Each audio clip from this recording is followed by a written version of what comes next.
What's up, everybody? It's your boy Flash from ALWT Gaming, aka Malachi36. I am here with none other than ALWT Gaming staff right here. I have Mildewy Carrot down in my catty corner. How you doing, good sir? I'm alive. I'm living. I'm having a good time gaming. Yep. There you go. That's the way to live. Gaming, no shaming. You feel me? 9-ball, corner pocket, man. How's it going? I guess it's going fine. I'm gonna find out afterwards. Yeah. I'll have a bit of technical issues. So. Yeah. Little technical issues won't that 9-ball is going through, but just like Fresh Prince, he's about to bring out Lucille and hit every single ball in the corner pockets all day, every day. Gravity Mark. Yep. How you doing, man? I'm doing good, man. Dude, your rhymes are just like, dude, you're just a riot, man. I just say it, rhyming all the timing. You know, you can't put a swag on this unless it's a Raise Energy. Because if you have a Raise Energy, you can go to Rep Sports, REPP Sports.com, type in ALWT Gaming, get 50% off your checkout.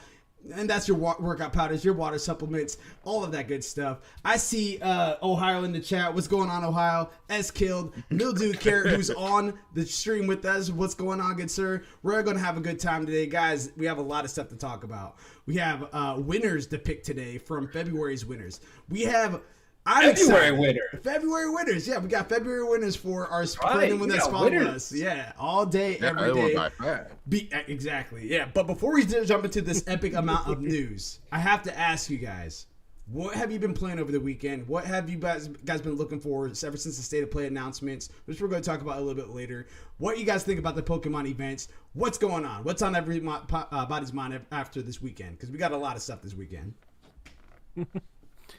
All I can say is my Switch is getting fired up and ready to go. So, especially after that Nintendo announcement, it's like, gonna get me a little extra SD card there. You know, not that 125 crap they sell. It's like I got one I can get for that's like a 450 gigabyte SD card for like just as same price. It's like, why the heck am I gonna? All right, sorry, I'm not trying to be mean here, Nintendo, but seriously, come on. All I'm doing is paying for a SD card with a freaking mushroom on it. No. Especially now it's 125 gigs. It's a mushroom. You're gonna get the kids for it. Someone who's a tech person like me, no. Is it a red? Is it like a red SD card though? Is it like? It's a red SD card with like. It's red. Yellow. And it's also got a mushroom on it. Now hold on. Does the mushroom have the Mario effect to where you can get bigger and become invincible? Let's ask that. Okay, then yeah. Nintendo, what are you doing?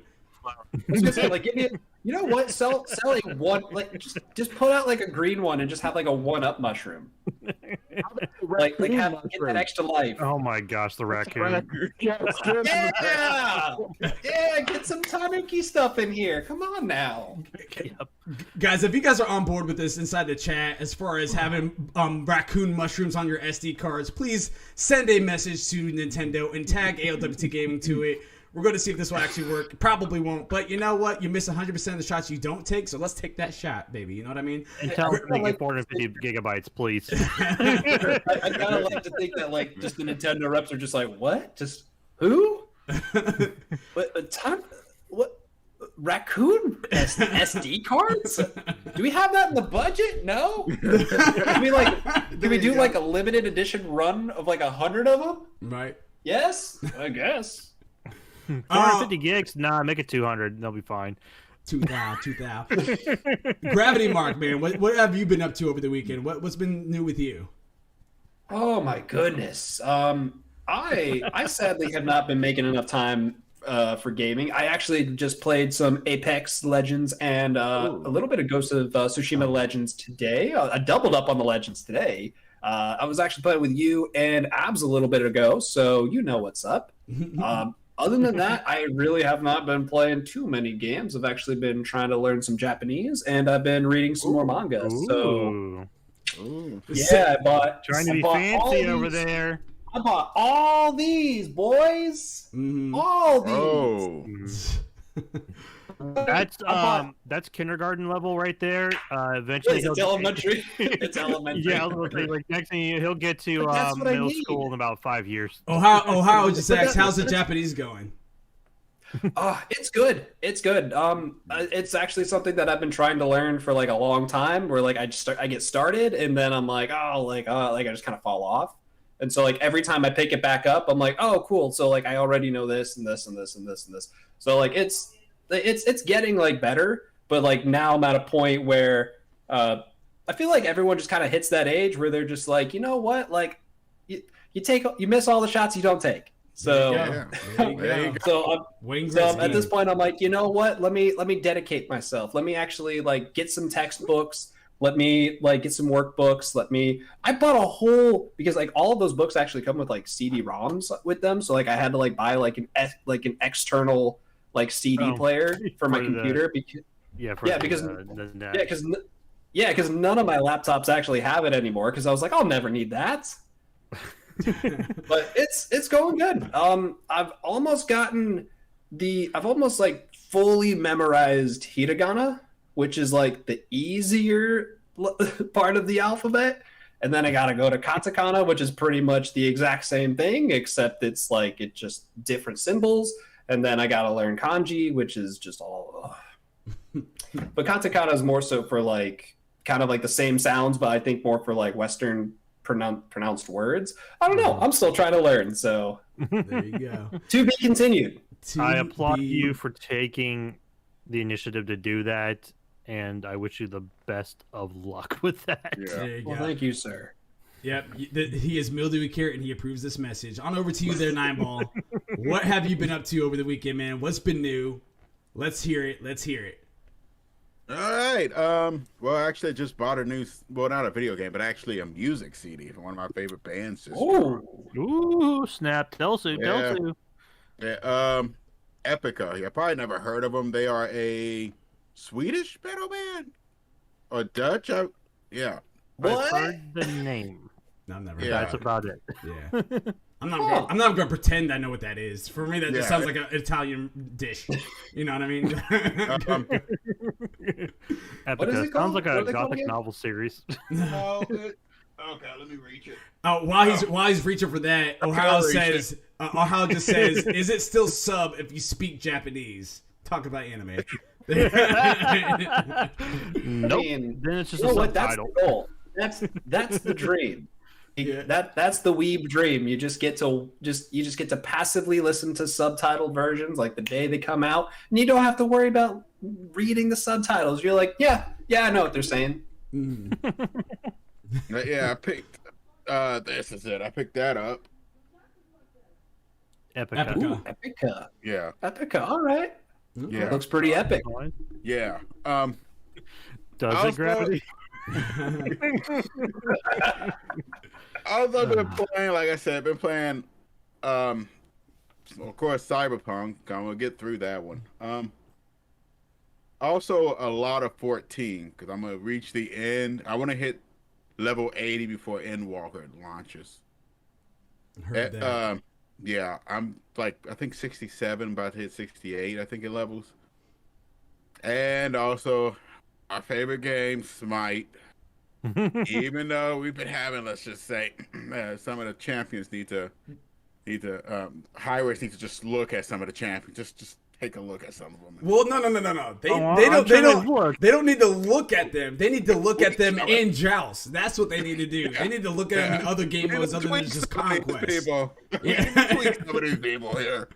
Yeah, ALWT Live inside the chat says, "Poser, you are learning dub." That's what he's saying on there. So you're not learning a sub there, Gravity. You're learning dub bars. Yeah. There you go. Because once you learn Japanese, you're learning that language all the way, all day anime. You feel me?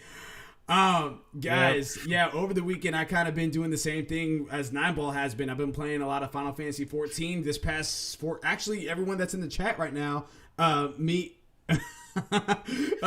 Sage just says I can't. Ohio just says I can't type fast enough to rant about that. Talking about Smite, I want to be like Gravity when I grow up. That's also Ohio. It's talking about you in your Japanese learnings. Mildewy Carrot, amen. There you go. But it's been a mess. Yeah, this past Saturday, actually, me and in Ohio inside the chat, we were actually playing. We played Smite for 12 hours. A little bit later, I think about an hour later on, ALWT Live joined us. A little bit later on after that, when he got off work, when he should have called off, Nine Ball had joined us. And then a little bit later after that, Silent had joined us as well. We had a great time. Yeah, it was 14. 14, yeah, definitely. So, I think last I checked, I think Ohio, who has to get a new PlayStation controller, probably broke it from Smite. But anyway, he had to. Broke it from rage quitting on Smite. Checked it at the wall, going, "Why won't my thing go on?" Hi Res, why won't you love me? But But I'm gonna say it's Tiamat and Arthur. yeah. Oh dear God! Yeah, now you mention that combo, I see it. Oh, it's Tiamat, Kulu, and Danzaburo. That's a terrible combo. But yeah, we were playing that. I think Ohio's level 26 as a rogue. He's really close to being a ninja. I think that Nindo for ALWT Live is on the same way. One is worried about the drip. One is worried about the stealth. We'll see which one is going to be better. Yeah, I've been playing that. Been playing Smite, getting a little bit further. Miles Morales, having a good time.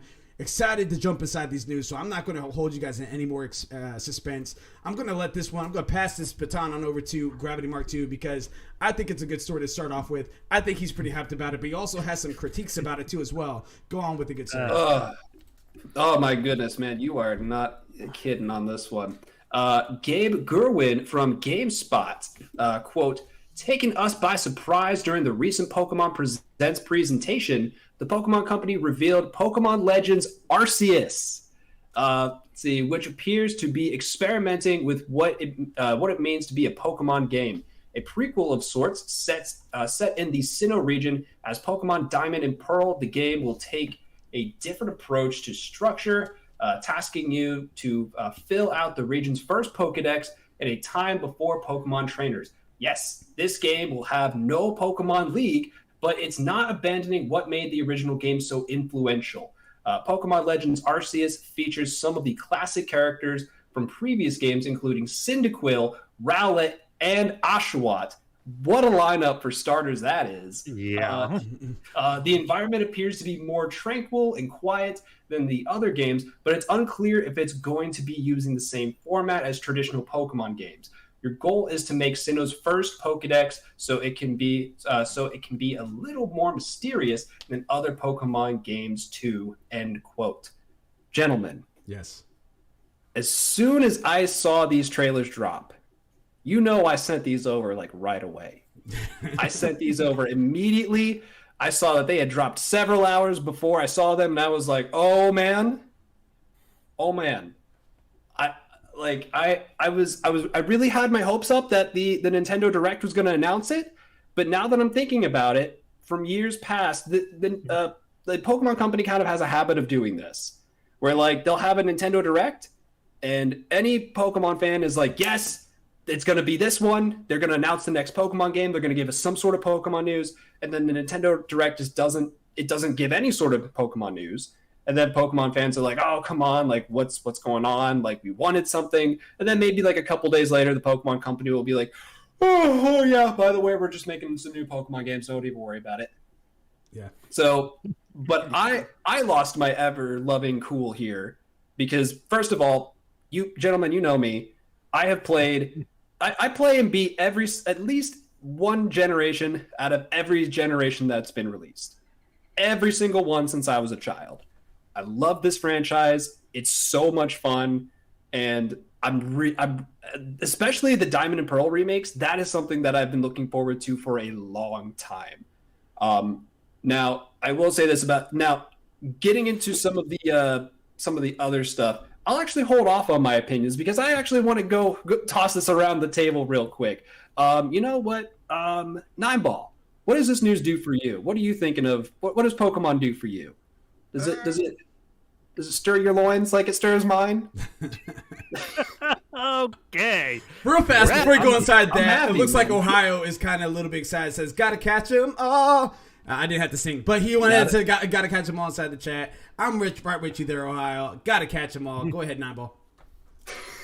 Wow, I'm sorry I didn't play a lot of Pokemon. I really wasn't like a huge Pokemon fan when it came out and stuff. Mm-hmm. But That it comment. still does something for me. I mean, to have like the ability to do your first Pokédex sounds kind of interesting. I'd be surprised if maybe if they throw like a few surprise Pokemon in there. Maybe some unique Pokemon, maybe to this game or something. That's what I'm thinking they may do. But as for me, I was never really like a huge Pokemon fan. Mm-hmm. Still sounds good though. I still want to. It still maybe worth a shot. 100%. Mildewy, any thoughts? So I was actually on the stream with Nineball when we actually launched the launch of this for the Nintendo Direct and all. Actually, I was on there back in with Malachi. I'm getting my dates wrong here. I was on with Nineball for State of Play. I saw with Malachi towards the back end of it. I saw that, and to be honest, yes, I did squeal like a little girl. Because that is like Gravity, my childhood. That was you. I thought that was me. I guess it was both of us. Yeah, probably was. So it's no wonder why the whole neighborhood, all the dogs were barking. I'd like to think it was just like I'd like to think the whole world just like squealed just a little bit. It was not a little. It was not a little. But so I've started off with like Pokemon. Like Pokemon Blue when I was younger, and then I worked my way up through it and all. So I love Pokemon. What this does for me is they've announced that they've got a 3D world. Now it's not like we've talked about beforehand, like a massive world for the entire because if you look at if you go anywhere, main site you can go to for Pokemon news, Cerebi.net, because it's pretty much the Pokemon fan site, So, they've got a large world that they've built that they could easily make into. This I really like this game concept of being able to go about a 3D world, catch your Pokemon, build your first Pokedex. That's the initial information they've given with this. There is a lot of room to develop and expand upon this game because they've only given us a small snippet of stuff. Now, like it says in here, like they're going to get rid of the league system. Well, you got to remember, this is the very beginning of Pokemon. There was no leagues. Now, there may be dojos in other towns or sections of Sinnoh that you can go fight and conquer and become better at to go through and build up your Pokemon roster. And maybe you're fighting off an enemy clan or something from trying to take your Pokedex or something. There's so much that they could do with this game, and they did leave it that wide open because they didn't want to spill everything that they have because they're probably still working on a lot of it. Now, they did announce release in 2022, but I don't remember if they gave like an actual quarter for 2022 of a launch. So I'm really looking forward to more announcements to kind of give us more details on this game and tell us how they're going to go about doing it. But even if it doesn't go the way we all think it will, I'm still getting it.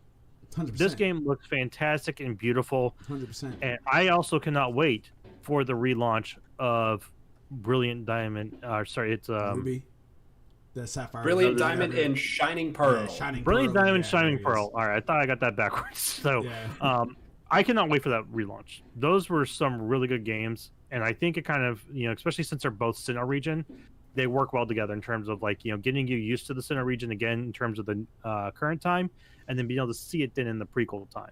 So I kind of like that little launch, that little side by side there with each other. But yeah, totally stoked about this game series. Nineball, I am so sorry for your childhood that you missed on such goodness here with Pokemon. I'm with Gravity shedding a tear for you and all. I'm shedding all the get tears, you as soon as you get you a Switch for Monster Hunter Rise. It's coming out here March 26th, guys. Definitely pre-order if you got one. If not, get out of here. We'll get you on there, Nineball. We'll get you to catch them all. I kind of want to reference the chat. Mildewy feels bad for you, and Ohio is condemning you. How dare you? So that's that. I'm going to kind of give my little take on this too as well, and some of this might kind of flow into a little bit of the conversation that me and Gravity had earlier. So I apologize if I'm exploiting on some of your points. Before I say that, go for it. ALWT Live says I'm interested in the origin of the game. I stopped gold and silver. They lied to me about the number, and I'm not working on catching over 1,000 Pokemon. I'm excited about the origin of the series. I don't blame you. I don't blame you. It's okay. Yeah, I don't blame you either, Tim, man. It's been a very long time since I played a Pokemon game. The closest thing that I had recently was Temtem on PlayStation, which is pretty fun. It's practically Pokemon. It literally is. Same setup and everything like that. The way it starts off literally is Pokemon. I think it's going to be very similar as, and talk about Arceus. I think that it's going to be very like Breath of the Wild type setup mixed in with maybe even a little bit of Skyrim world, to where there's not really an objective per se. There might be a few challenges out there. It might be one of those things where you can follow the story if you don't want to. I don't think there's going to be a whole lot of customization outside of you just choosing a female or male. I think those two characters that we saw is what we have locked in. I am very excited about it. That definitely entices me even more to get a Switch, because again, the type of gamer I am is where the games are at, and most of my games just happen to be on Sony for the most part. There's some games on, and I say some, speaking very loosely, there's some games on Xbox that I like. There's some games, again speaking very loosely, on Nintendo that I like. There's a lot of games on PC that I like, but just the most games that I really want to play, unfortunately, is, I don't want to say unfortunately, it happens to be on PlayStation. That's why I always steer towards PlayStation for my primary console. But for Pokemon, though, this is definitely a IP that makes me like, okay, you guys are starting to speak my language. You brought Sephiroth into Super Smash Brothers. You're bringing Monster Hunter Rise. You have a Fire Emblem that's already piqued my interest, and now you're deciding to go ahead and bring in Pokemon Arceus the way that it looks. I'm sold. You guys are getting my money. I didn't want to give you my money, but you guys are getting my money. And then and it's going back to the Pokemon what was that, Diamond and Brilliant Diamond Shining Pearl. Okay, so for that, the way it looks, I think it looks fine. I know people had oppositions about the chibi look, which I'm not really a fan of. I don't really like those types of characters, but it works. It makes sense of why they did what they did. It's still kind of the same essence and formula as you did for Pokemon Blue, Yellow, Red, all of the Pokemons from that point all the way to this point. Why would they change that? You know, like it fits in well with that. It's not no longer 2D pixelated crap. It's actually like smooth. It's actually probably 30 FPS probably, but still, I think the game looks great. And then last thing I'll say about Arceus, the fighting simulation for that one, I think it does adapt some of the information from Blue, Red, Indigo, all that good stuff. But I also think that it also has a little bit of ATB from Final Fantasy, Legend of Dragoon, other styles like that. The way it looks great, and I can't wait for Arceus. I can't say that enough. Yep. Gentlemen, let me just say this as somebody who, as a grown adult that goes out of his way to still try to play at least one game out of every new game that comes out. I gotta say, I love this franchise. I really do. This franchise holds a very special place in my heart, and I can't get enough. Like, I love to see the progression of the story, and I love to see like where they're taking these new games, and just I'm always excited for it. Just start off with the Gen 4 remakes, Brilliant Diamond and Shining Pearl. I actually don't mind the chibi style. I actually like it. I made this comparison, and I've noticed a lot of other people are making this comparison to Link's Awakening when they went and redid that, where they had like a very chibi version of Link going around Hyrule. To me, it reminds me very much so of that style, and I'm actually glad that they're doing it. I know that Barely Levu and I had a conversation about this a while ago, where we were like, hey, how about, because I know that Pokemon is targeted towards kids. It's always been targeted towards kids, but you got to know there are people like me. There are people like Mildewy Carrot who grew up on this. We were the target audience in the 90s, and now we're grown adults. Facts. And we still want to keep playing these games. And they're like, no, these are for kids. Great, they can be for kids, but also, how about you make at least one game that's for people like us? Because I'll give you my money. If you stop making super childish games, I'll still play the childish games, but maybe give me something a little bit, more up my alley, and I'll give you twice as much money. Like, it's no brainer. Like, I'll give you more money, guys. Come on. But I'm glad they're actually doing something a little bit more chibi, because like what we've seen with the progression of these games so far is that it just seems like as they're going on, they're experimenting more and more with more human elements, like making the characters look a little bit more human. Because like the characters used to be like that big. They used to be like little teeny little sprites. They used to have that chibi look. And I'm glad I'm like, at this point, I'm like, hey, just go back to that chibi look that you guys had. Like, in terms of developing games, go back to that more chibi style that you got, that Game Freak is good at making, and I'll play it. I don't care. It looks great. It looks so much better than the original DS version. Like, yeah, like it looks kind of childish, but who cares? Like, that looks fun. Now, I will say, something that I did notice online that a couple people had mentioned was that if you want to make the Brilliant Diamond and Shining Pearl look a little bit better, add some outlines to the characters. Because in some aspects, like I will say in my opinion, like some of the character designs in terms of lighting, in terms of shading, they just don't quite come off, and it kind of looks like a blob of color. Where like, and I'm just like, okay, I'm supposed to just imply that there's like textural differences here and there. So either like add some sort of textural difference to the chibi characters, or just add outlines to them to make them pop a little bit more. But Pokemon Legends Arceus, this is that game. This is that game that people have been wanting.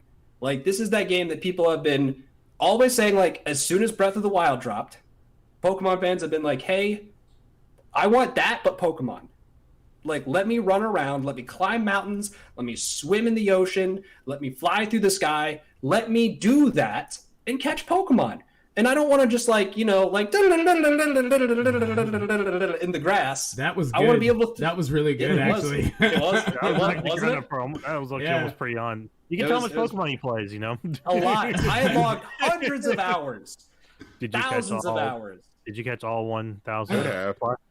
Not all of them. And actually, funny enough, in Gen 4, I actually did complete the National Pokedex. Oh, wow. So that, yeah, and then I uploaded all of my Pokemon to Pokemon Farm on the Nintendo Wii, and then I started over on my Diamond version, and then they're like, oh, hey, you can only pull out the Pokemon if it's the same the same save file, and I'm like, well, every Pokemon from Gen 1 through Gen 4 is on my parents' Wii at home at their place, so it's there. But like this is the game that at least I've been wanting, and I'm just like, I'm glad that they're redoing the original Gen 4 and they're actually adding something new.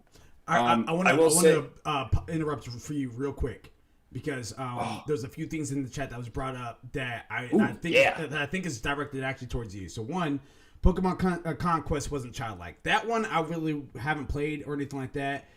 I'll agree with that. Okay, so so that was that. I was about to say I haven't played that, so I have no comment about it. But even so, outside of that, if that's not childlike, what was that fighting Pokemon game that looked really cool, but it ended up not doing as well? Oh, I know what you're talking about. Pokken Tournament. Pokken Tournament, yes. Yeah. And here's the thing, though, that I will say that with a lot of Pokemon games, and sorry to interrupt, I just want to say this really quick. Because if anything, like if I in any sort of criticism I say, like it comes from a place of love. But like when I say childlike games, I really mean like it's mainly from Game Freak where it's coming from. Because really any other like Pokemon games that have come out that have actually been kind of good, like Pokemon Conquest, for example, that was actually a partnership between the Pokemon Company, Koei Tecmo, and Tecmo. So like it wasn't really Game Freak that developed that. You also have Pokemon Masters EX for the mobile for your phone. Like that was developed, in conjunction with the Pokemon Company in DNA. And then you have Pokemon Go, that was with Niantic and the Pokemon Company. And it just seems like whenever the Pokemon Company partners with other developers, they're able to make really great games. But it seems like every time, anytime Game Freak is trying to make a game, it just doesn't live up to the fans' expectations. And I love Game Freak, and I want them to keep making the Pokemon games. But, like, I just kind of wish they had partnered with other people a little bit. Like, ask for help. Like, if you don't know how to do something, like, ask for help. Like, and I feel like it's also kind of the precedent that they've set, that like every single generation the games just keep getting sharper, they keep looking better, they keep functioning better. And so now the fans' expectations is that every single game that comes out has to be better, and a lot of people are seeing at least the chibi style is kind of a setback. Yeah, and I think that's fair. I think that if you're putting out, like, for example, for me, if Final Fantasy 16 comes out and it looks like Final Fantasy 7 just clean, I'm not gonna be happy with that. You know, because they set the bar, and that's something that we should strive. It shouldn't be. Now, there's a difference between different and different styles versus actually going backwards. And that kind of goes into the LSP Live says Samurai Warrior lore with Pokemon. That was a game I wanted to play. I watched it and loved what I saw. And then Ohio also says, what kind of combat are you looking for? Are you looking for something like Stadium? I will say this. I kind of wish that newer Pokemon games had a built-in Stadium-like aspect to it. Because a lot of the times, like especially with competitive Pokemon, it's kind of hard to raise a competitive Pokemon. It's not impossible. It's just very time consuming. And sometimes like I just would like to just hop into a lobby and just pick rental Pokemon. Like I think that would be fine. But all in all, like I think if anything, what I'm more looking for is a better story, honestly. Like I think at this point, like I think I've just matured enough to a point where I want a better story. Like, and I hate to say, and I don't want to be a Gen 1er here. I really am trying not to be a Gen 1er, so please excuse me if I come off that way.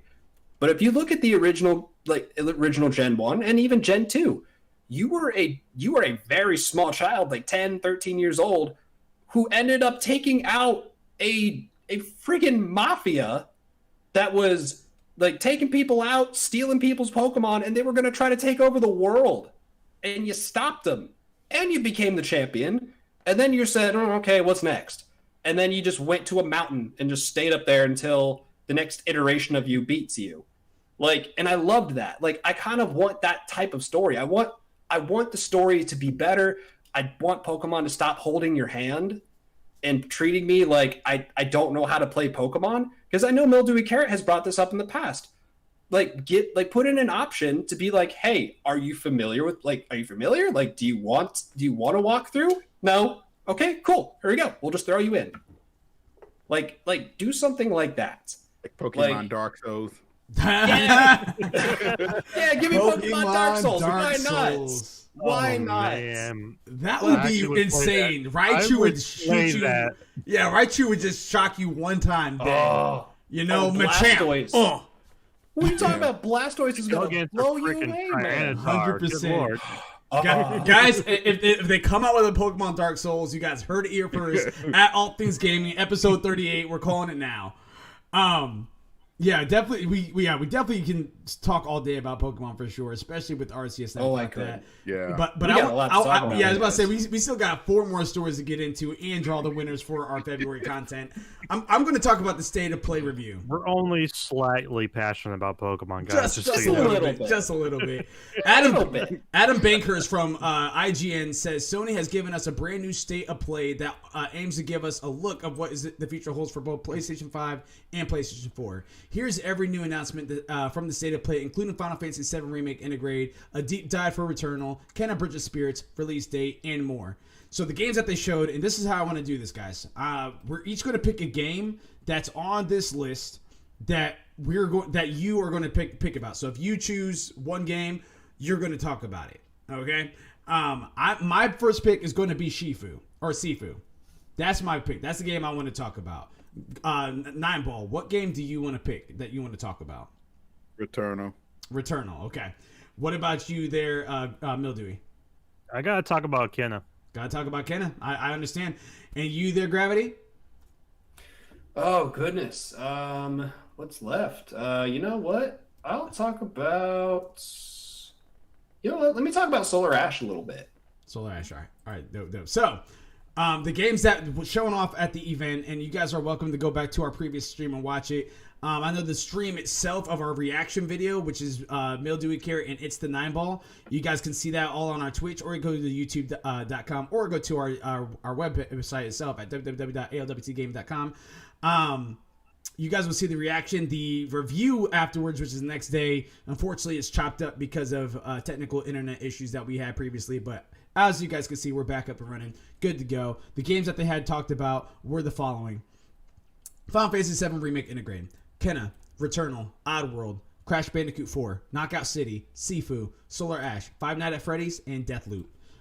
So, I looked a little bit more. So, the game that shocked me, of course, you guys know I would talk about Final Fantasy VII Integrated. But right now, that's enough. A lot has been talked about already about that. You guys already played the game. We're going to talk about the PlayStation Plus collectives, which is also going to include that too as well. We're not going to talk about that. Sifu shocked the crap out of me. That looked really good to me. And the graphics itself is very Absolver, which is the same developers that made Absolver. I wasn't expecting that to be not only at this event, but also for it to be coming this year. Definitely seems like a smaller type game. I see it being a PlayStation Plus game, maybe a $20 game, maybe a $30 game.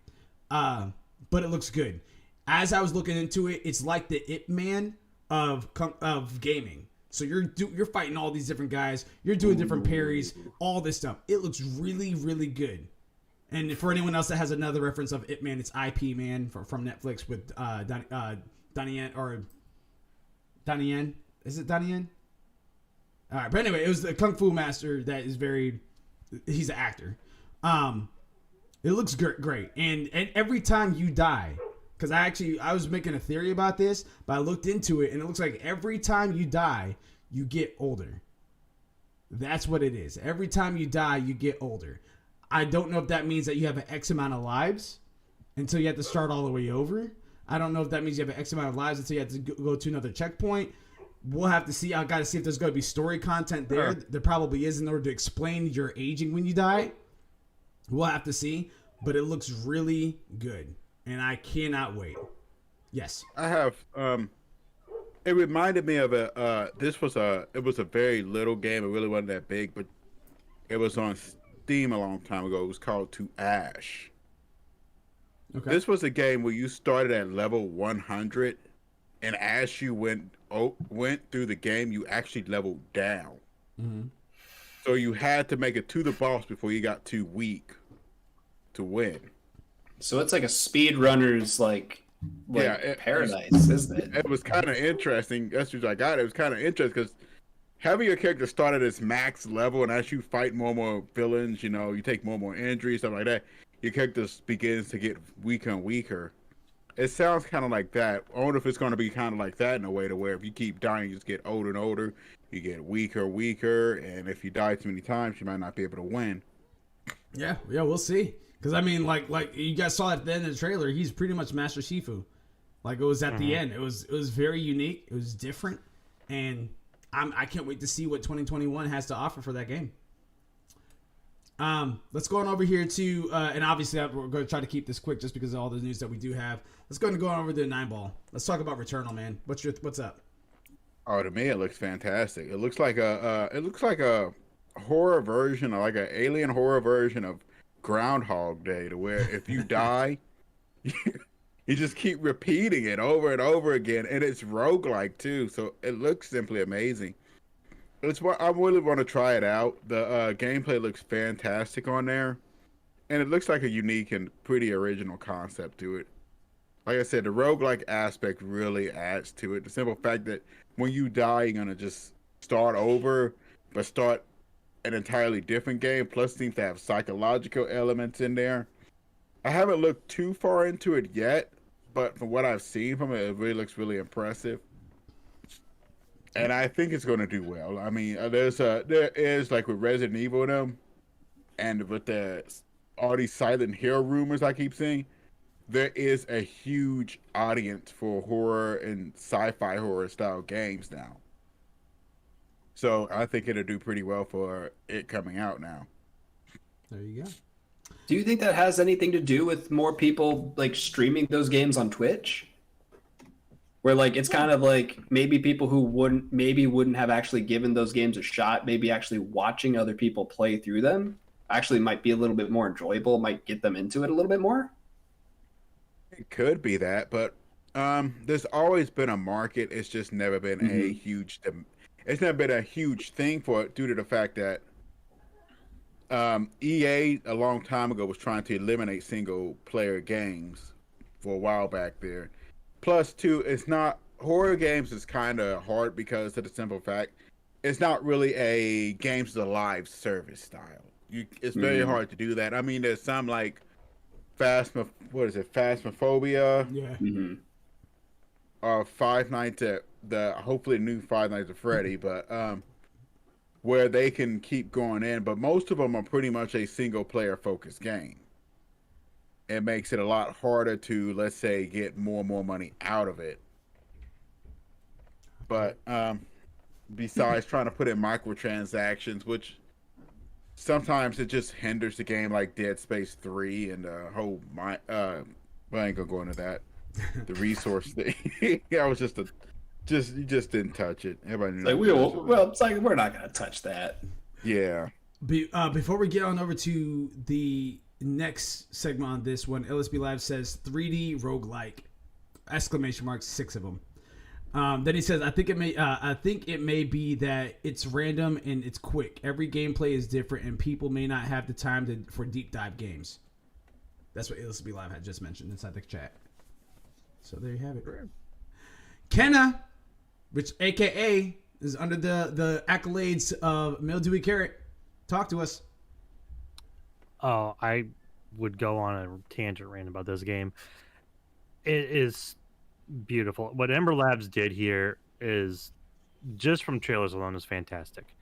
All right, it looks like they went to Pixar and said, please, may we have your support in making a game that looks like one of your movies. And they said, blessings upon you, child. Go forth and do so.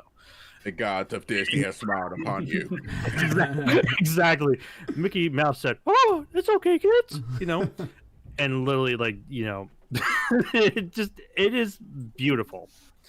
It is beautiful. It is an action-adventure game where you are a spirit guide going through a world to try and save it from the corruption that's occurring there. You use these little spirits called the Rot to help you in terms of solving puzzles in the game, fighting these corruptions, and all. So it's almost like you've mixed in a fighter game like Zelda with the coloration of Pixar and Disney with like Pikmin. It's like and it looks so well done. From the recent trailers we saw, especially with the new one in State of Play, because they mentioned more about being the spirit guide and all, and helping the spirits of the world that you're in to try and help solve the corruption that's occurring there. Like I'm hooked. Like as soon as I get a PS5, I've said this before. I said this on State of Play. I said it beforehand. 9 Mall, we still gotta go hunting again. We didn't get any scalpers this last weekend, so we're gonna try again next weekend. As soon as I get a PS5, called me. Yeah. They're lucky. As soon as I get this PS5, this game is getting pre-ordered, bought, right then and there. Like, it is beautiful. Single player action, but it looks like it's a game that would be good for not only adults, but younger generations as well. So it's a game that can bring everyone in to really enjoy it, and I can't wait to see what they also do with all the haptic feedbacks on the new controllers with this game, because there's a lot that they could play with this game on. So one of my top games right then and there, way above Final Fantasy. Sorry, Malachi. I as soon as I saw it at the launch, I had to get like the very first announcement from last year in 2020. Oh, Ember Labs. Normally, I would come through the camera and strangle you, but I understand because Kenna looks absolutely amazing.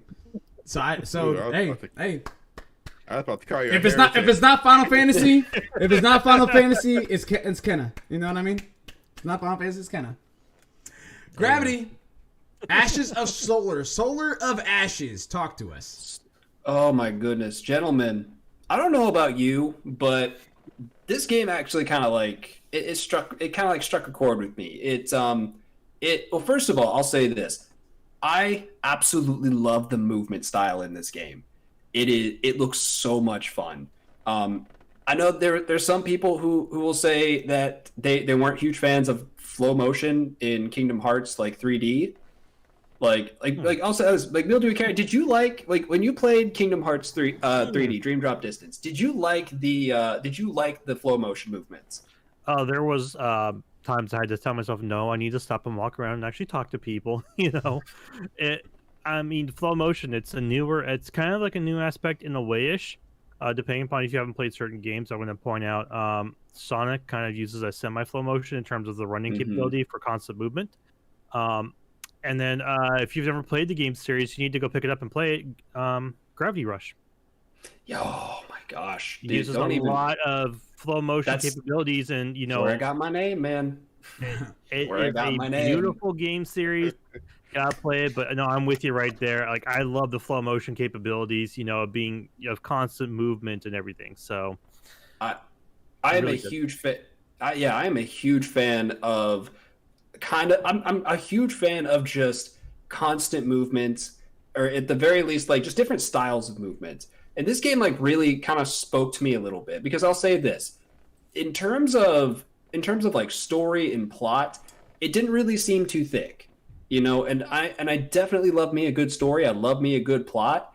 But in terms of like this, like any sort of plot with this, it just seems like very straightforward. It seems very simple. And it kind of reminds me of like the games like kind of back in the day, like the PS2 days, where like you'd get a game and you'd kind of like beat it in a couple days, but there was so much replay value to it that where you just keep going back and you just keep beating it over and over and over again. And the other thing is with this, I love the art style, because, and correct me if I'm wrong, gentlemen, but this takes place inside of a black hole, doesn't it? Yeah, it's like there was a device that created like a singularity black hole, if I remember right. So it's definitely like you're like some sort of like void traveler where you go in to try and figure out why this is occurring. So yeah, I mean, I definitely agree with you. It looks very linear in terms of story plot, but it's one that you could probably have a good replayability to it. And honestly, that's something that I've been kind of missing from my games a little bit. Because I feel like games nowadays, like developers put so much effort and time and all the stuff into games, and then you beat it once and you're like, great, never gonna play that again. I might, but odds are it's just like hey, like this took like 60 plus hours for me just to beat this. I don't have another 60 plus hours to go through and beat this. Right. So in terms of the plot, I don't know how long the game looks, but the art style is very simple, but the color palette is gorgeous. Like, I love me some very simple, very colorful games. Transistor. Like it makes me feel good. It makes me happy. Like, at least for me, like when I try to play games that are too detailed, my eyes hurt after a while. And I don't know if that just means I'm old or what, but like I don't know what it is. Gaming glasses there. I do. You know what? I need to get myself some readers. No, not reading glasses. It's gaming glasses. It's do they have those? Yeah. No, I'm just saying it's a newer age. If they don't, we need to start them. Well, I mean, computer glasses pretty much is what it would be. Your eyes hurt when you play games on your 4K TV. We'll look no further. That's an ad right there. Glasses. That's an ad right there. You heard it here first, ALWT Gaming. ALWT Gaming glasses. My God. No, but this game looks so much fun. It's like the sliding motion, and the other thing is that like part of the ground actually looks like it's made of cloud. And the thing that I kind of liked is that you look like you're constantly skating, and when you actually like kind of land on the cloud, you actually kind of go underneath it a little bit. So you kind of have to. So you have to like kind of plan ahead if you're going to make a jump, but because you're constantly moving, you have to have that reaction time to just constantly be making decisions. And I love that. I love the constant flowing of the game. It gives it it gives it almost kind of like a soft feel, but at the same time, it just feels really, it looks like it's going to feel really good. And when you're not sliding around, you're actually whipping around, you're climbing, and to an extent. And I don't want to necessarily make this comparison, but it kind of actually reminded me a little bit, like to a minor extent, of Shadow of the Colossus, where it kind of looks like you're sliding around and you're kind of going from like, point to point, trying to solve mysteries, trying to solve puzzles, and then you have a giant monster that you have to fight. Mm-hmm. Yep. And that was kind of the feel that I had, and I was like, you know what? That's like, it's very straightforward. It seems very simple.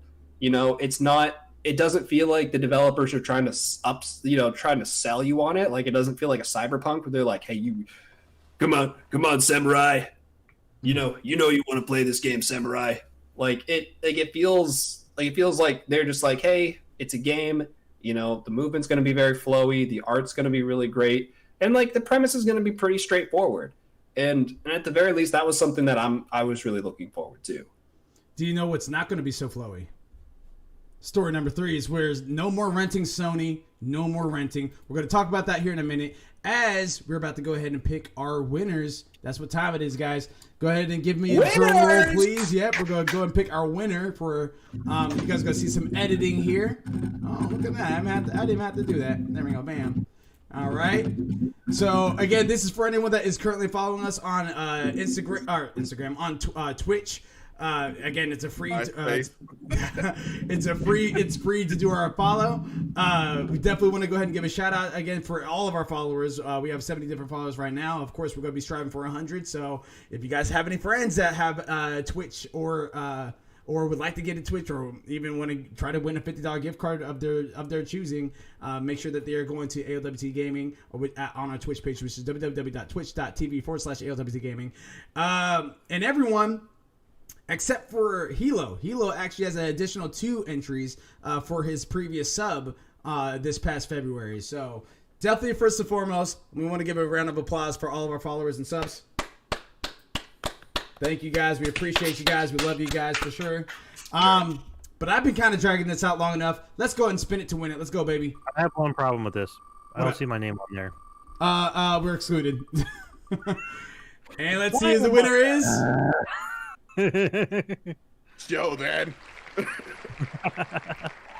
Sick and Wicked 90. Sick and Wicked 90. Yes, congratulations.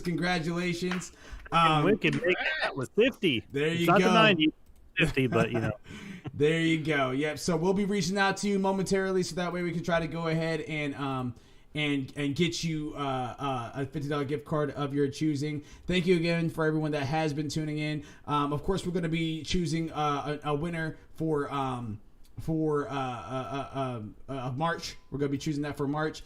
So all you have to do, literally, is just be following us on Twitch. If you want double entries, you guys can actually type in the code word, which we're not doing today, but we're going to start it again next Tuesday, 6 p.m. Eastern Standard Time. You guys have 24 hours to type in or message us the code name once we go ahead and have it revealed.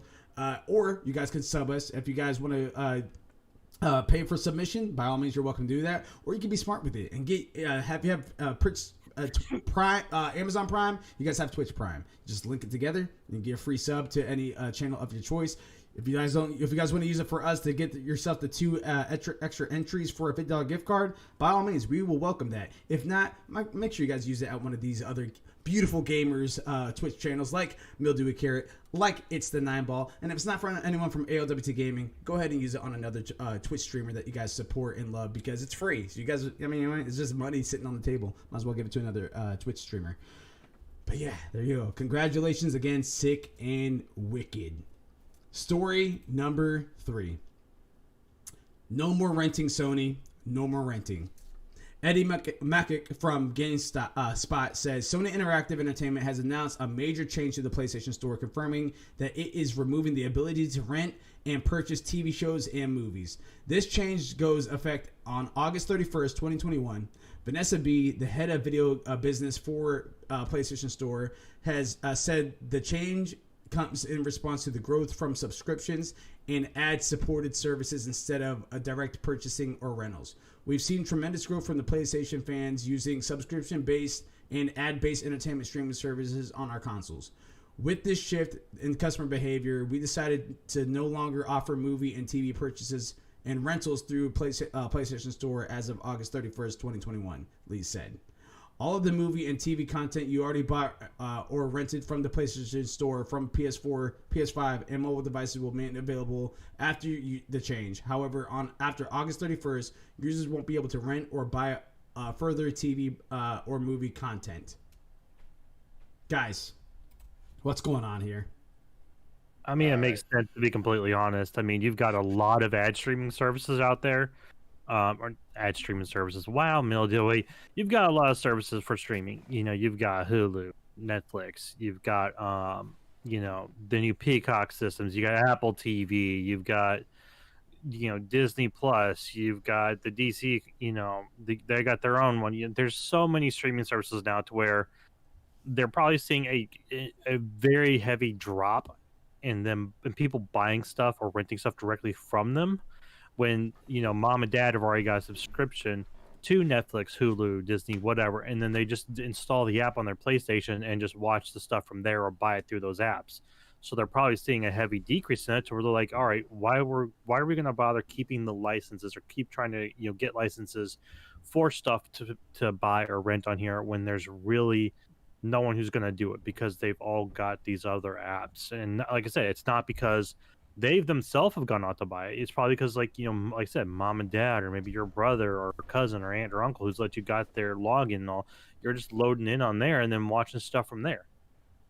So they're probably not seeing, like I said, enough to warrant saying, let's keep trying to get these leases or these contracts, these copyrights, whatever, to get these movies or these shows.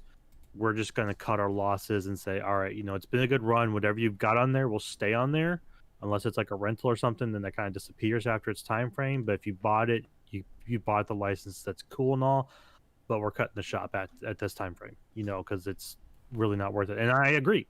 I completely agree with, like I said, with the blow up of all these streaming services that they've got online now and all, you might as well just open up your platform to all those apps, and then from there, if you get royalty cuts or whatever for, hosting it or whatnot, they'll go through that back end that way. But then after that, save themselves the money and, just focused on the aspect of gaming and all. And then maybe, like I said, app support for those streams. That way, then you could keep people on there saying, hey, you got Peacock and want to watch it?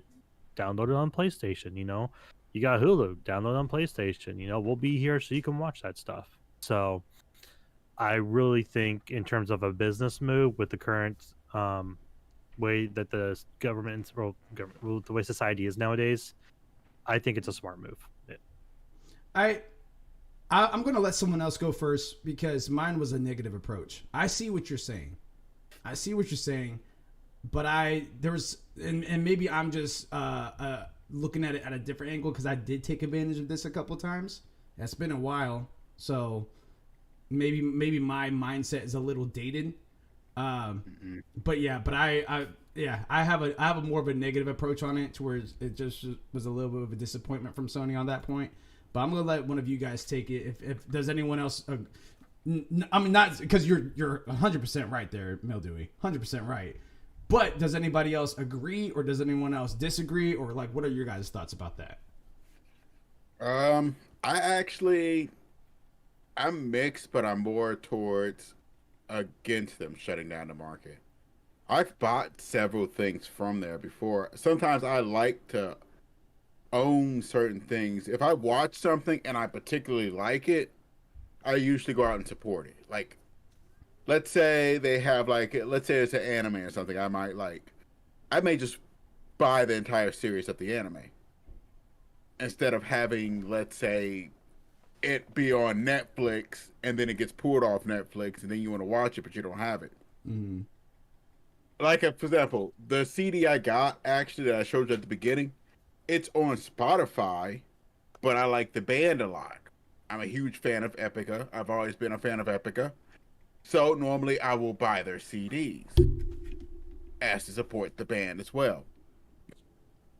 I mean, I understand where you're coming from this, and it tells me that they're probably all inning and putting a lot more resources towards the video game aspect, because Sony knows that that's their big seller right now. But it's still, for me, it's still I would say, more of a tragic end of an era. As we lose more and more, I mean, it's been an ongoing argument. I mean, losing more and more actual ownership of items compared to just licensing, and you have to go through Netflix and hope to God that one of these services got it. Yeah. For me, it's sad than actually is a good thing. Yeah. What about you there, Gravity? You have any thoughts about it, or are you pretty much in the same vein? No, I'm leaning more like, I'm more so like kind of agreeing with Mildewy Carrot on this. Where like I do, but I do agree with Nineball though that we are starting to see the market kind of morph towards this less ownership style, and we're seeing that in a lot of ways, especially when it comes to like the right to repair your own tech. Where like you're seeing that especially with Apple, like where you can't really repair your own stuff anymore, like without like getting some sort of like some like unless like there's going to be some sort of consequence for it. More often than not, it's like some sort of financial consequence. But I will say this, like in terms of the renting and buying, I've bought at the very least, I think I've bought like one thing from PlayStation before, and I think that was actually the fourth season of Rick and Morty, because it wasn't on at the time it was premiering, and so like it was just coming out like every so often. So like it wasn't on any sort of streaming service just yet. And I was like, you know what? At the time, I didn't have cable. And so I was like, you know what? I don't have cable. It's not premiering on any sort of streaming service. I really don't want to have to go to some sketchy site to try to pirate this, because I really don't want to ever do that. And so I was like, you know what? Let me actually like try to support it. Let me go and buy the season. So that way, anytime there's a new episode that comes out, I'm immediately going to get access to it. The thing about that, at the very least to me, is that what if Sony all of a sudden just says, oh, hey, you know, you no longer have access to that. You no longer have the license to that. Even though you did buy it, it's not the same as buying a Blu-ray. Where like if I buy a Blu-ray, it's not like, you know, someone's going to knock on my door and just be like, can we have that Blu-ray back? Like it's, you know, like if it's on like a digital store, and it's kind of the same with video games too, to an extent. Like if Sony wants to pull that game out of your library, they kind of have the right to do that. Now I'm sure they'd probably give you some sort of refund or something in return. This has happened. Sorry to cut you off. Go ahead. This has actually happened in the past. On I forgot what game it was, because this has been Cyberpunk. What? It was. It wasn't Cyberpunk. I can't put my finger on it. Believe it or not, it wasn't a GOG game. It was a Telltale game. Ooh. I'm trying to remember what you're talking about. It was one of those Telltale, and they completely removed it because of a copyright issue. And this was the problem with, and Steam had to pull it. And I think if you didn't have it downloaded, and I think they completely pulled it off your thing for a little bit. I need to look it up before I go back into it. But yeah, you're right on that part. That's the reason why I do buy a disc, and it has been an ongoing issue with that. But yeah, and that's one of those things where I'm like, I think it's a nice option to have, but I feel like in this type of climate, there are less people who are doing that, and clearly there are exceptions to the rule, because like, obviously there are some people who just can't really afford a monthly subscription. Like maybe they might be able to afford one, maybe two subscriptions a month because money's tight. Like I've been there. I'm sure we've all been there. But especially now, like Netflix, it used to be like Netflix and Hulu had pretty much everything. And now it's Netflix, Hulu, like Mildewy Carrot was saying, Peacock, it's Apple TV, it's HBO Max, it's YouTube TV. Like it's everything. There's so many different. Mention the big one, Amazon. Sorry, from the Amazon. Sorry, Jeff. I don't mean it. Jeff. Well, actually, I think if I'm not mistaken, I think we were talked about that before, but it's not going to be Jeff anymore if it's not already. Yeah, it's not. Yeah. He's now on their board now or something. He's no longer CEO. Yeah. So, he's still raking in that money. That doesn't mean anything really. It just means he's safe in the PlayStation.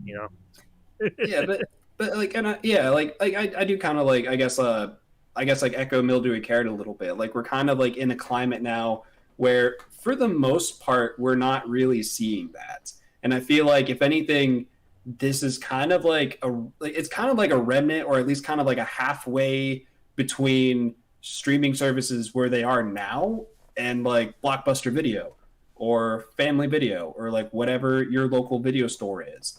Like I used to like, even like maybe like 5 years ago, I still went to like my local video store because I just didn't have the money. Because I was like, I don't want to like invest in a movie. Like maybe it's like I want to go find something that I'm not going to watch. That's maybe not on Netflix. Maybe it's not on Hulu. Maybe it's not on any other streaming service that's currently out there.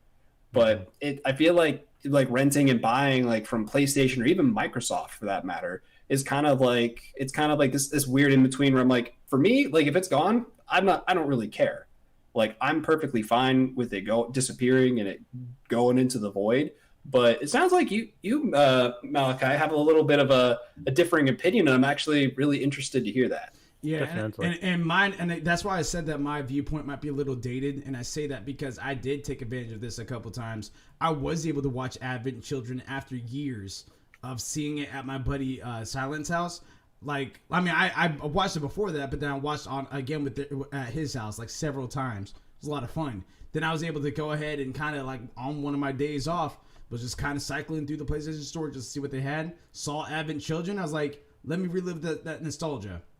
$1.99 to rent it for one night, I'm sold. You know what I mean? I think that also that PlayStation is going to have different contracts with these developers and producers than Netflix is going to have to, because for Netflix you have a certain amount of tiers that you can buy into.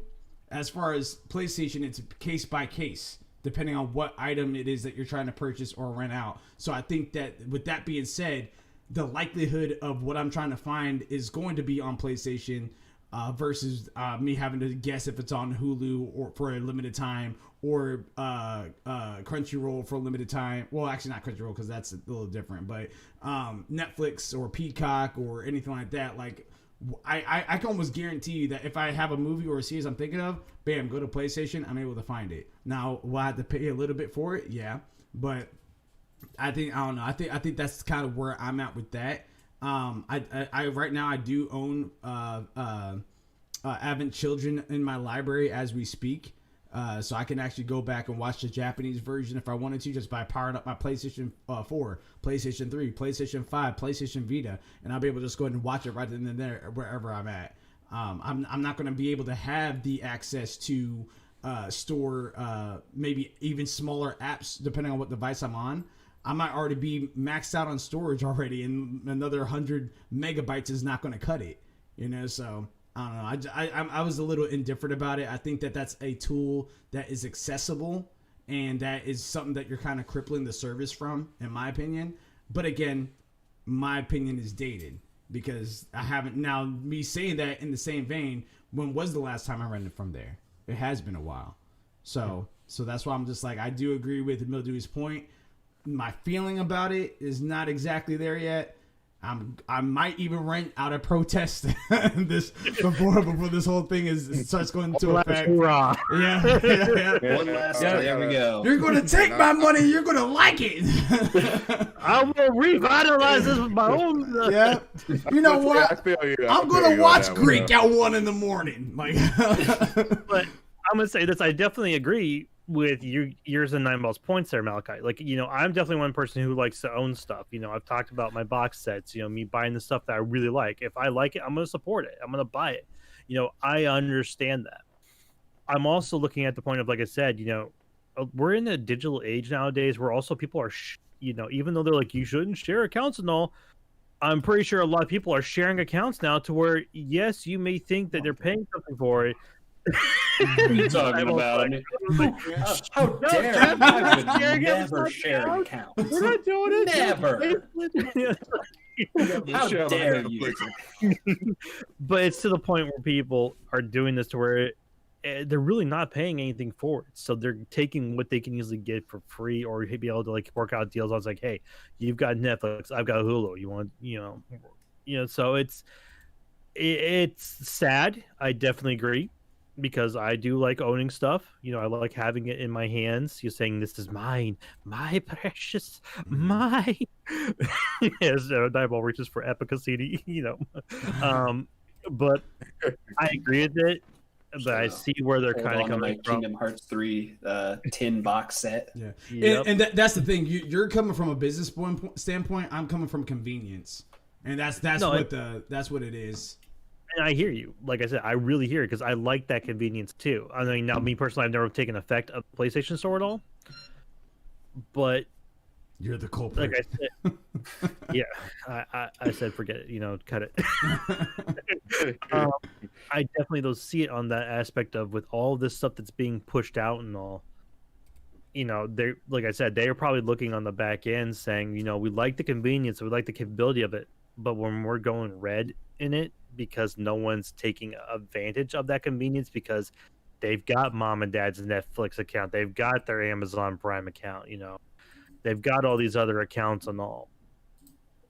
It's the unfortunately of the time frame that we're in, So would I have liked them to keep it so you've got that capability? Yeah, because it's nice to just log into your PS4, like you said, Malachi, or 5, and just pull up the thing saying, let me watch Advent Children, or let me see what you guys got on here. Watch it straight right in here and now. No extra downloads for an app or anything. Unfortunately, reality said, nope. Yeah. So it's a sad, sad thing, but I agree with them in terms of cutting it to keep themselves going, and then like Nineball said, probably then now put more focus on the gaming aspect of PlayStation to get more of those, because we heard them mentioning about it, trying to get more developers directly into PlayStation now, like launching games directly into their system. So they're probably transferring away from the the video, the TV side and all, to make it more about the gaming side. So they're probably kind of going that way with it. So it's sad, but unfortunate necessity in this time frame, which is what it seems to be doing. I'm gonna carry the casket still. I'll carry it with you. I will carry it with you, Nineball. I'll carry it with you the whole way, but I'm looking at all sides of it. I see both sides of the fence because I've been sitting on it, but I have on the other side because I see what they're doing, and I'd rather keep PlayStation around for a long time than them try sail the shore with a sinking ship. I hear you. And what I also heard was Gravity Mark mentioned something about Remnant, because story number 4, Remnant from the Ashes, is going to be on your guys' Plus. But that's not the biggest thing that's going to be on Plus. Let's talk about that. So PlayStation Plus Insanity. Stephen Petit from GameSpot says March's 2021's PlayStation Plus lineup features 4 games, all of which are available to claim now for subscribers. This is one of the best PlayStation Plus lineups in recent memory, led by, which we're going to talk about in a minute. You can also claim the new puzzle game Maquette for PS5, Remnant from the Ashes, PSVR shooter PSVR shooter Farpoint, and certainly not leastly, Final Fantasy VII Remake. Yes, I had to say it last. So nice, you got to say it twice. You feel me? So on that one, PS Plus subscribers can also claim one of February's freebies, Destruction All Stars, on PS5 throughout March. It will be sold for $20 starting next month, and it makes sense of why it's being sold for $20. I definitely will say that. Fun game. It is a fun game. It is one that's more fun when you have people to play with. Be able just to go inside those arena matches with you guys. And for anyone that does not have a PS5 right now, you guys want to lock in some of these PS5 pre-orders, free games for Plus, download the app on your phone, hit add to cart on your phone, and it will be saved in your cart until you get yourself a PS5. So if you guys are looking for Destruction All-Stars, if this game is at Maquette, I think was the PS5 one? Yeah, Maquette. If that one is entice you as a puzzle game, add it to your PS5 library by just doing it off of your phone. It will be saved underneath your description. That's a good way to kind of secure yourself a little PS5 exclusivity right there. But guys, I mean, Final Fantasy VII Remake alone is already a big title to be free after a year of its release. That alone is already great. Then you're going to follow up with Remnant from the Ashes, which is a shooter-style version of Dark Souls. You remember that, Nineball? I mean, you played it a little bit. Yeah, you know? Played it for a bit. Two games for PC on Steam. It's sick. Yeah, two games right there. They're just like, what? And then you're gonna hit them with a puzzle game, which I guess it looks beautiful. I'm not really a huge puzzler myself, but it looks beautiful. That's me. So I'm probably gonna try that one up your alley. Yeah. Then you have a PlayStation VR game, which also apparently you can use controller for too as well. So you might as well add it to your library. And then you still have Destruction All Stars in there until the end of this month. Like, that's 5 games that you can potentially have inside your library for free. And what I mean for free, I'm talking about at the cost of your subscription. So, guys, gentlemen, yeah, that is crazy. That is crazy. Not to mention that, again, foreseeing your guys' future, when you guys get a PS5, you guys get 25 games of PlayStation 4's best for free. For free. You get Horizon. You get what's that motorcycle game with the zombies? Days Gone. Yeah, you get Days Gone. You get Final Fantasy 15. Cycle game with zombies. Yeah, you get Detroit Become Human. I couldn't it left me for a second, but yeah, you get all these games for free with PlayStation Plus collection on the PS5 already. So if you were already not even having those games in your library or were waiting for them to go on sale, there's not much more of a sale than free. So you might as well, you know what I mean, like add some of these to your library. I would start by Final Fantasy VII Remake. These guys have heard me talk about it almost every single show. Some of y'all have been harped on by me in spirit and in reality about Final Fantasy VII Remake and how you have to give it a try. Gentlemen and ladies, if you guys are watching live right now, this is a month. This is a banger of a month. Not to mention, just last week they mentioned First Soldier, which me and Gravity had talked about off stream. It's that MMORPG, or not MMORPG, it's that a battle royale game that's on mobile. When you think about it, do we really need another battle royale game? Probably not. But when you look at it, does it look beautiful? Heck yeah. You might as well check it out, especially if it's going to be free. And then they also have, if you guys want to know more about the lore of Final Fantasy VII World, then on the mobile as well, again, there's going to be a game that's going to tie in Crisis Core. That's going to tie in Final Fantasy VII Original. It's going to tie in Dirge of Cerberus, which is Vincent's story. And it looks like it's also going to make a game of Advent Children, which is the movie. It's tying all that together in this mobile game. So that's what I meant by we had a lot of news to talk about. That's what I meant that we had a lot of reveals.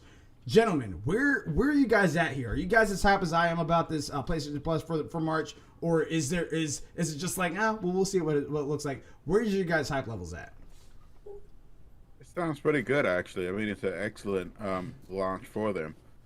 You want to that apparently they're going in strong into this because whatever they're doing, they're trying to get people hooked. So you put up big games, you try to get some big, get a lot of people pulled in. Pulling up Final Fantasy VII, which was actually it was nominated for Game of the Year recently, right? Yeah. Yeah. Yeah. And on Kind of Fun and Games Daily, it made Game of the Year for them. Yeah. It was their pulling that one up alone is more than enough of a value, but putting in these, including Even Destruction, all stores. I've heard of Farpoint. I don't know much about Farpoint. We can do now. I'm going to download Remnant from the Ashes probably shortly after we get off here. Maybe we can do some 4-player on that one day. I think it's only 3-player. I could be wrong. 3-player? I think it's only 3-player. 3-man squad. 3-man. But still, I mean, let's do it. I'm willing to start over. And go through it. I'm not going to start over because it changes every time you start over. It's not the same path. It's not the same path point. Yeah. I don't have it on my I don't have it on my PlayStation. I have it only on PC. No, you have it on PlayStation. Me and you played it together on PlayStation. Is it right on PlayStation? Yeah. I mean, you played it together on PlayStation. Yeah. Yeah, you got it. Oh, shit. I'm confusing on my system. That's why. That's why I got it on. No, I got it on PlayStation and PC at the same time. There you go. Yeah. So yeah, it's worth checking out and it's worth getting. And for anyone that's curious as well, again, I own the deluxe version of Final Fantasy VII Remake. Hearing this news, you would think I'd be bummed out that they're giving it out for free. I'm excited for you guys who haven't tried it to play it.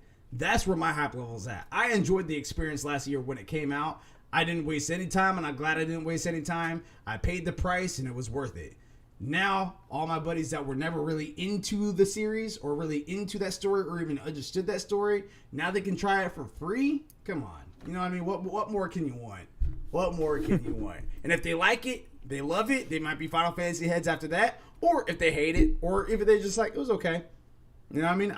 All I want is that everyone the opportunity to try Final Fantasy VII Remake because it was fantastic to me. I'm not downloading it just to spite you. I knew you would. I knew if it was anyone who would, it'd be you. Don't be like that. Don't be like that. No, I'm gonna give him a try. I'm gonna give it a treat try. yourself. Treat So yourself. if I was gonna treat do myself, yourself I'd a be buying favor my whole wish and list go on treat Steam. yourself. If I was treating myself, I'd be buying my whole wish list on Steam, you know. But no, I'm actually kind of excited for it. So the Final Fantasy VII Remake for free, awesome. I get to actually try the game out, see how it goes, and if I like it, I'll probably buy it because the which we'll probably be talking about later here, the upgrade version for it looks fantastic. So can't wait to see that. The capability of getting also Remnant from the Ashes, like I said, I've got it for PC, but to have it on PS4 finally, to be able to play with other people on that system is excellent. I can't wait to do that. Maquette looks really good. It's like a Lovecraftian puzzle story. That looks fantastic. I can't wait to download and play that. It sounds fantastic to me. Oh yeah, it's yeah. I've seen trailers for this game. I'm like, I cannot wait. Like, this looks really fun, you know. And then, you know, Farpoint is, as you said, it's a PSVR shooter, but it's one you can play with either DualShock or with the VR controller set. So you don't actually have to have the VR to play this game, which I was looking into because I was very concerned about that. So I am actually glad that they did that. And yeah, I mean, it's a good lineup. It's a very strong lineup for coming into 2021 at this beginning of March and all. So they're kicking things up, and I think they've got a plan going forward in a way kind of like we've been talking about beforehand to combat with the Xbox Pass and all. So I think they're starting to give us maybe some insight into what they're doing with these things, like giving us, like, you know, a month of a game that's like super popular, saying, hey, you know, all right, you know, these people did, but for those of you who you either can't afford it or haven't been able to play it and all, here you go, guys, you know, get it while you can. You know, I think they're doing something, and I want to see more though before I make a full, you know, point of saying this is exactly what they're doing. You know, they're doing something though. I agree. I wholeheartedly agree. I think to me, this is huge. Again, I already own half of these games, but to me, this is huge. And I think I'm more excited for you guys. That's literally what it is. I want you guys to see what I experienced and the reason why, again, I don't want to be like harping on that so heavy, but the reason why it is because literally that is the reason that I became a gamer, was because of the Final Fantasy 7, 8, 10 series. That's what transformed me into a gamer. So I would cherish that moment. And on top of all of that, the person that got me consistently into Final Fantasy 7 Remake, 8. Again, he's unfortunately not with us anymore, but it was something that really sticks with me. So there's more of a sentimental value and sentimental meaning behind that for me. And yeah, and it was awesome, because had that not happened, I don't know what I'd be doing right now. Maybe I'd be gaming still. Maybe I would just be drawing. Maybe, I don't know, but maybe I wouldn't even know half of you guys, because gaming is what pretty much all of us got into, to be honest with you. I know some of us worked together and stuff like that, but still, like I don't know what our relationship would look like if it wasn't for the gaming. So I got to give a shout out to Mike Vest, man. I appreciate the recommendation, and I hope you're resting in peace, bro. Yep.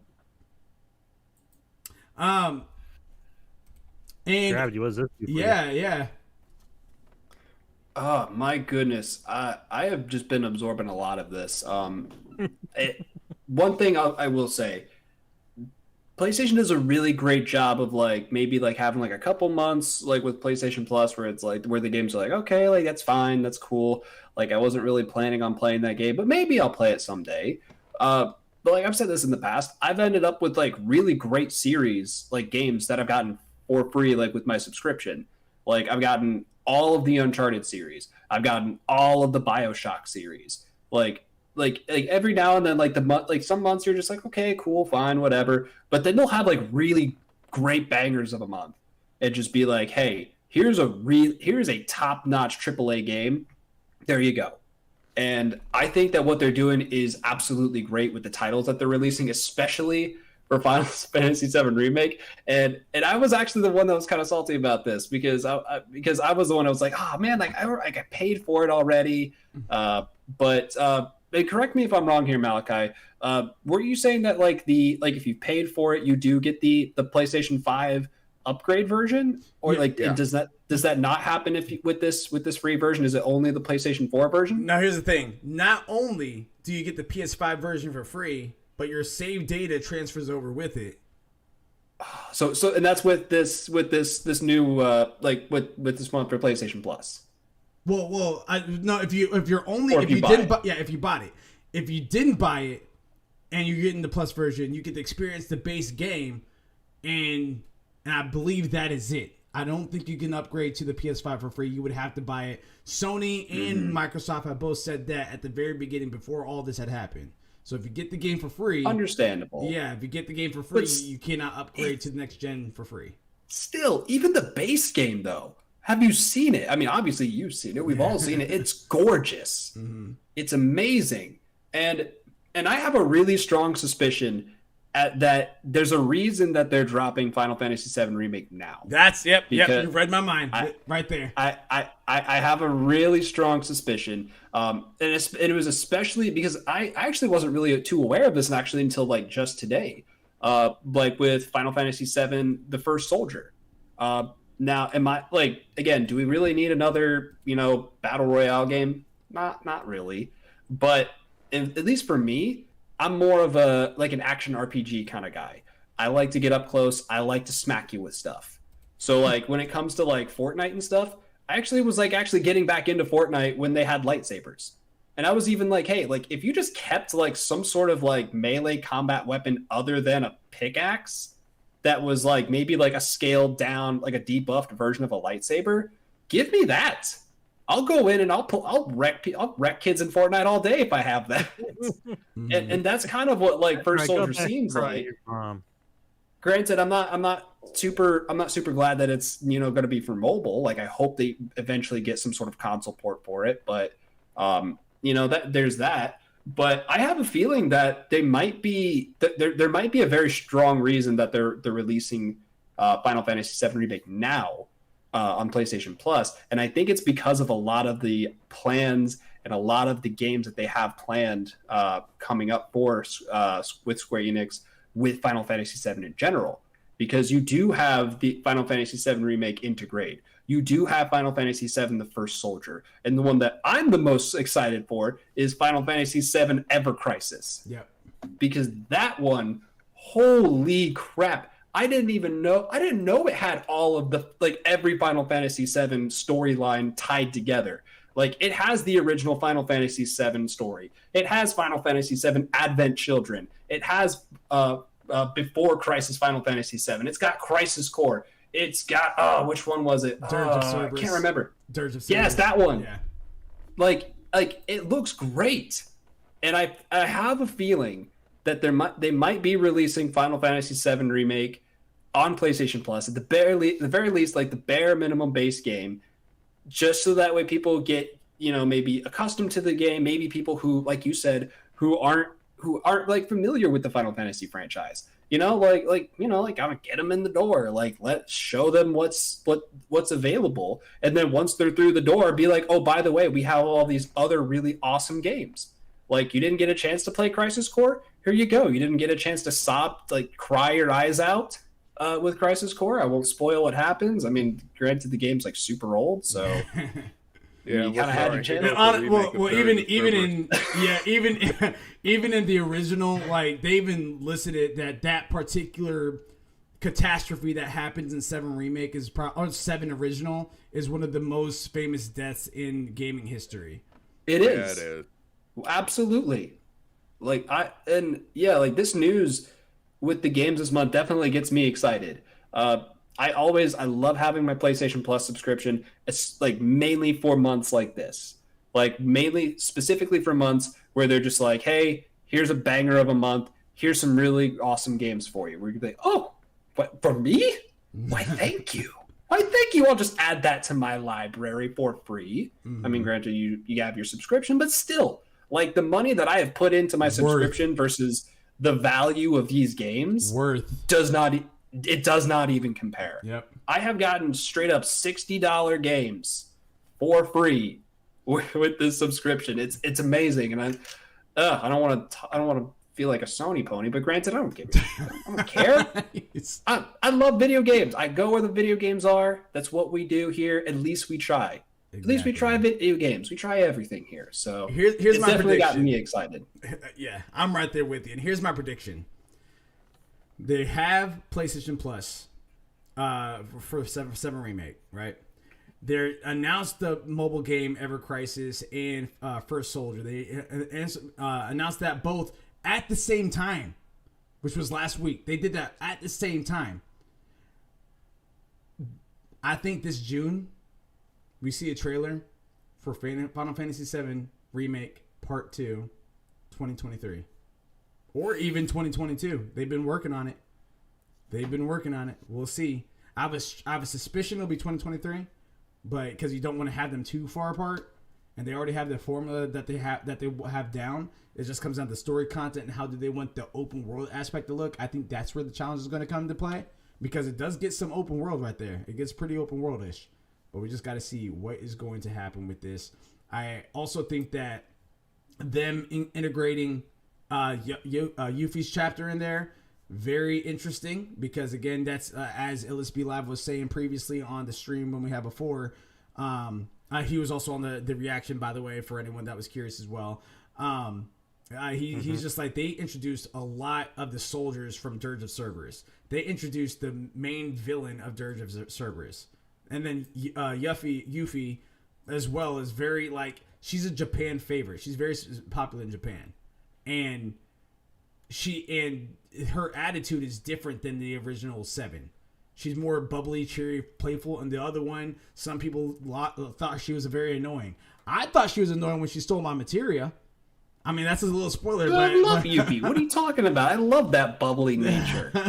I love like bubbly Yuffie. Yeah, and that's the thing. That's this Yuffie. The other one was a little bit more from what people were having. I didn't have a problem with Yuffie either one, but we will have to see what this news is going to mean. But if you guys are listening to this now and you have access to your PlayStation, again, those 5 games are free on Plus as we speak. So load up your PlayStation app on your phone. If you don't have it, make space, download it on your phone. Go ahead and add it to your library. You don't have to download it now, but just the sense of having it, I'm telling you, it's going to be worth it. If there's any game on that list that you guys want to try first, highly, highly, highly recommend a Game of the Year contender, which was Final Fantasy VII Remake. You will not be disappointed.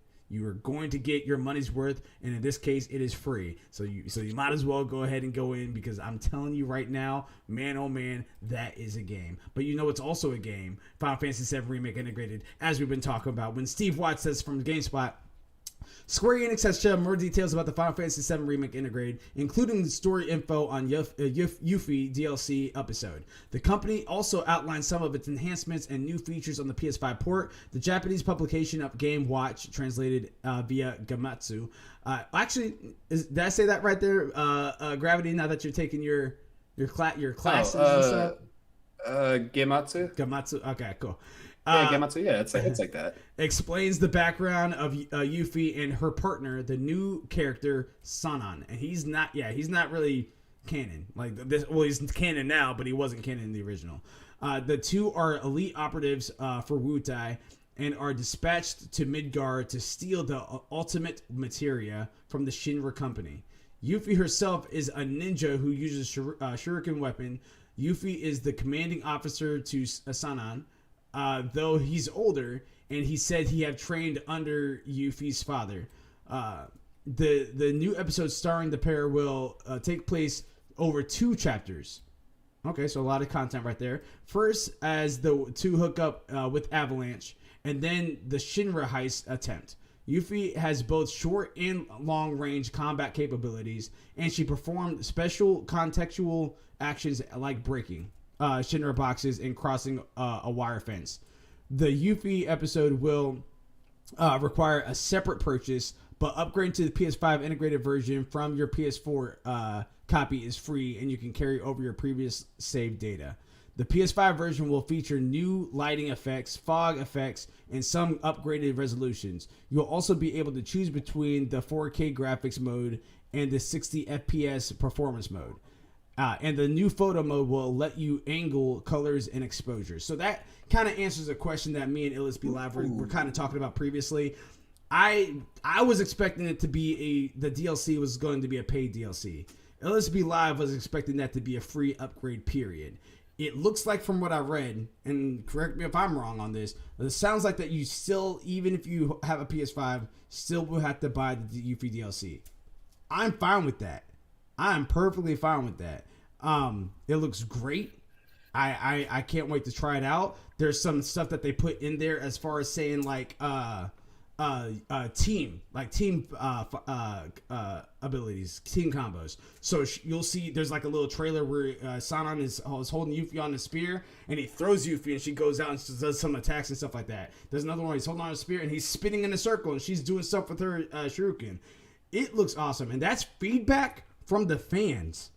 Square Enix listened to that. That was feedback from the fans that they had it. I'm kind of curious to see if they did any implementations to their air combat.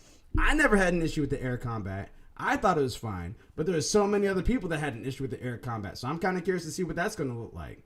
So we're going to have to see, guys. Yeah, that pretty much does it here. We're a little bit over, but I think we had a good time here. Gentlemen, do you guys have any last words before we go ahead and wrap up this final segment for the night? The only thing I'm going to say is COVID's not over, people. Just keep your mask on. Well, I guess for Texas it is. What?